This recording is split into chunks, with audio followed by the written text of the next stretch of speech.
biggest joy that they experience in their lifetime is to really help us humans. And all he wanted to do was to have someone to help. And he knew that Martha was the perfect one.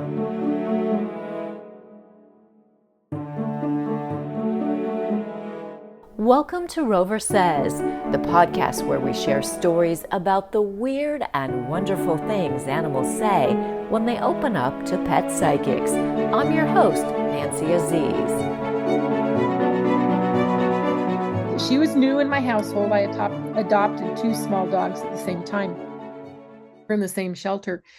And I wanted to start off on good feet with them, and accessed a communicator just to what else I could find out about them. They both were clearly had already had some life at the point where I adopted them. What could I find out about them, and what could I do to help make their coming into my home work as well as possible for them? And I remember saying to Lucy through the animal communicator, "You now have your forever home." And Lucy's response was extremely guarded. And said back to me through the communicator, "Well, we'll see. Time will tell." Oh, and why did she say that? It sounds like she had probably had some experiences in her prior life that led her to be suspect of that kind of promise. Yeah, that's the way I took it, that she just couldn't come in and be that trusting right away. That's Martha Klein describing how her life with Lucy, a small white poodleish dog, came to be. It was about 2013 when she adopted Lucy. Over time, Lucy softened and began to trust. We built an incredible bond while we were together. I learned so much from her about how big of a loving power she could be, and receiving that, honoring that, paying attention to things that she needed. And that was a real priority in my life. It was just quite an incredible partnership. About 4 years later, Martha and Lucy left their home and headed off on an adventure. It was a point in my life where I was ready to try something different. I'd do something different. And I thought I would go to Minnesota and put a cabin on some friends' land, and we would sort of, we each had our own place, but we would kind of have a little bit of a community living experience. And so I decided I'd go do that. And I knew that wouldn't be a permanent thing, didn't know how long it'd last. But at that point, I was ready to go off and do that.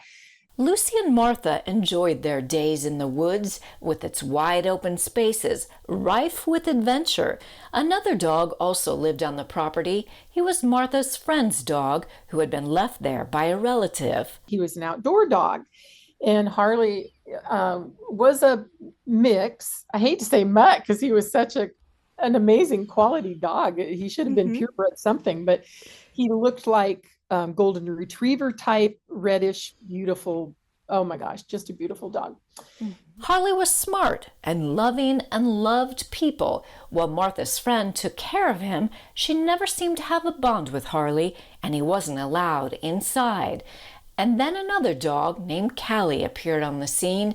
She also had been dropped off on the property. My friend had never been a person to have indoor pets. She was pretty adamant about not ever having indoor pets. And all of a sudden, that there's a 180-degree difference. This dog shows up, this black and white dog shows up for her, and instantly is inside and living with her in the house. I couldn't believe it. And Harley? And Harley is, doing his thing outside. But as the months went by, he very much started to gravitate to me. There was my last winter at that place. And I thought, okay, I just chalked it up to aging. He started to want to come in each night and sleep inside in my cabin, which I thought was great. That was wonderful. I loved it. He started to come to my car to greet me when I came home from work, and that he was clearly gravitating to me. Uh-huh. and attaching to me or letting me know that I was the human that he really um, felt connected to Mhm. on that place, which was great. That was awesome. Um, Lucy died in April, and I was moving the next month to come back to where I had moved from. Mhm. And is so lots of stuff going on at the time of moving and changing job and all that kind of stuff all hits at one time in that sort of a transition. Mhm. And I assumed that Harley would want to stay in that location because that's where he'd spent the bulk of his life, running around those acres, having a ball, Mhm. patrolling them, keeping them free of rodents. I just figured that was where he had his identity. So Martha didn't push the idea about taking Harley with her, but it turns out she didn't have to. Not long before Martha was set to move, she took part in an animal communication workshop put on by animal communicator Kathy Van Gilder. Martha was heartbroken after losing Lucy and hoped an animal communicator would help her connect with Lucy in spirit. Martha had also invited her friend, Harley's owner, to the workshop. This workshop was for helping people know why their pet is in their life, something Mhm. I love to teach about. That's animal communicator Kathy Van Gilder. Mhm. And so I went around the room and would chat with the different animals that the people wanted to hear from. And they would tell me, here's why I'm here. And then we would kind of have a conversation back and forth. And so when we got to Martha's friend, and I think she had two horses that had just passed, Mhm. and to Spirit. And so she heard about that. But then Harley somehow came up in the conversation, this dog she had who was living outdoors.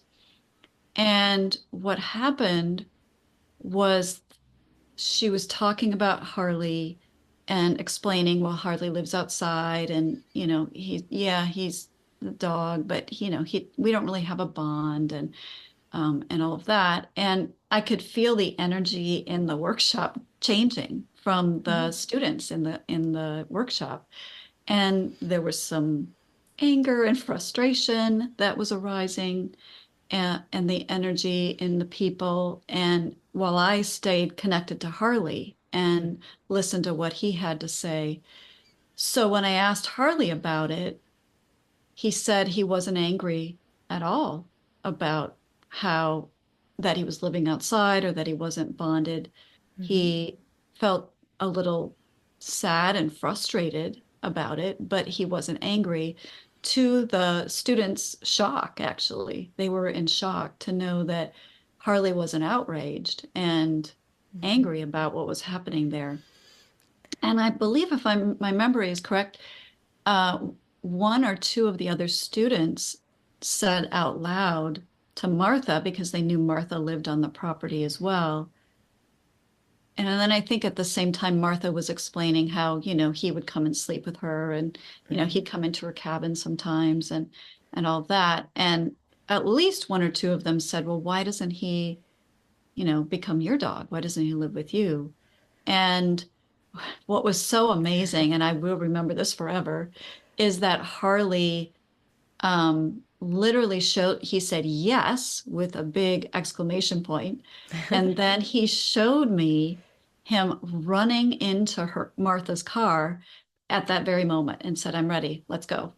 And what I learned from Martha at the same time is that Martha was planning on moving back to New York, to rural New York. I was able to get very clear with Kathy's help that no, Harley does not need to stay on that property because he has lived there for so long. He wanted to go with me Mhm. if I would take him. And I was like, yes, of course I will. Yes. Because I also knew that his life had changed there with this other dog coming on the premises and my friend taking that dog into her house the way she did. It it it just totally changed everything. And Kathy was so helpful in helping me feel confident that it was okay to take him away from there So helpful in communicating. And I hope my friend picked this up that day. I don't know, but so helpful in communicating that what Harley had wanted to help her with, what he had wanted to give her, she couldn't receive. And so he had all kinds of assistance that he wanted to do with her or for her, and that wasn't happening. That wasn't possible. So he had no problems leaving that situation and come with me, and he could do those things. And I would love having those things from him. Yes. It was a powerful workshop and was so helpful for me to get past, some of the human kinds of quandaries around all of that, and pave the way for Harley to do what he knew he needed to do. Martha's friend agreed to let Harley go live with Martha. The workshop wound up being a new beginning for Harley, but Martha learned the idea hadn't exactly started there. Unbeknownst to her, it had been in the works for a while. Lucy was already there too, in energy form, of course, at the workshop. Kathy says Lucy, Martha's beloved poodle who had passed away months before, played a big role. And yeah, Lucy was very happy and orchestrated. I believe she and Harley both orchestrated everyone to get everyone in the same room so that this plan could take place. And yeah, and so Lucy really wanted someone to take care of Martha. She had just crossed over the Rainbow Bridge. She was worried about Martha. Martha was devastated because she had lost this beautiful soul companion that she had who took such good care of her, and was overjoyed to be able to orchestrate this whole situation with Harley stepping in. And Harley was thrilled to say yes to that. What we learn, or what I know about the animals and what they've taught me over the years, is that, one of the big things they want to do is to help us. That's really one of the biggest joy that they experience in their lifetime, is to really help us humans, especially our pets who live with us. And so for Harley to feel so disappointed and frustrated that he could not help, I know was really taking its toll on him. And so the opportunity for him to go and help Martha, this amazing, human who's so open and loving and already had a bond with him, was incredible. Whether she got it from the workshop or whether it was bound to happen anyway, Martha's friend finally accepted that help, letting an animal into her home and then into her heart. This dog, Callie, she wanted her in the house and close to her, and she bonded so closely and helped her, and was helping her at the time, even in a way that no other animal had ever been able to do, and really helped get into her heart and open her heart. And it helped her learn how to give affection, accept love. Really quite incredible. Martha and Harley left the cabin to start a new chapter together in New York. They had daily walks in the neighborhood and longer off-leash adventures in the state forest. And it was so fun to see him go off trail. He probably walked 4 times farther than I did because he's not going off the trail. He would go off the trail, and he could go scent and track and check and see what was where and look for chipmunks and just whatever it was he was wanting to find. And then I could call for him. If he didn't already come back and check where I was at, I could call for him and he would come back. But he was also very good about, out of the corner of his eye, checking to see where I was at. And so we always knew where both of us were in relationship to the other one. That was just the best. And there was a hayfield that we liked to walk in because, again, I could let him off leash. Yeah. And he could just go bounding across the hayfield and go check out stuff at the edge over here and go to the fence and look at the cows and curiosity for each other. And just so wonderful to help him explore the natural world like that he had always done for. I think it truly was, it certainly felt like it was a wonderful life for him, because it was for me. So I guess it's like, oh, it has to have been for him too. Mhm. I did retire a couple years after coming back here. And so then it gave me heaven 24 hours a day around him. I didn't have to leave in the morning, go off to work, and then come home later to him. I could be around him all the time, which was just heaven. Yeah, just, oh my gosh, just a walking through each day, feeling the mutual support between us and caring for him. And that it's, I think that means a whole lot to our animals. Harley passed away 4 years after Martha brought him home with her, and she had him buried in a place that meant something to both of them. I had actually buried him, left his remains in the woods in a place where we liked to go walking.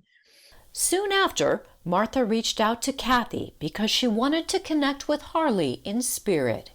So what Harley suggested, and I think it helped Martha tremendously, is could you please get a photo print or something of me and bring it home and put it in your house? And I thought, okay, I've got the pictures in the camera. I'm going to get prints made. I'll get those up. That just wasn't quite doing it. That wasn't enough. And I started looking online. It's like, oh, I could have a stand-up poster board made, life-size picture of Harley. Oh, that'd be really cool. And I ordered it, and then had this conversation with Kathy following up on after he passed. And this came up, and Harley was really happy with what I had chosen. I still have it sitting in the original place I put it. And another 2 months here, it's going to be a year since he died. And I have no urgency about moving the thing out of my living room. It still is really wonderful to have it there, but it was so incredibly comforting to have that there. And it sits basically where his main bed was for his sleeping and napping. And yeah, and can look over at it, and it's there. I talk to it. That's okay. Touch it every once in a while, look into the eyes. And yeah, it's very comforting.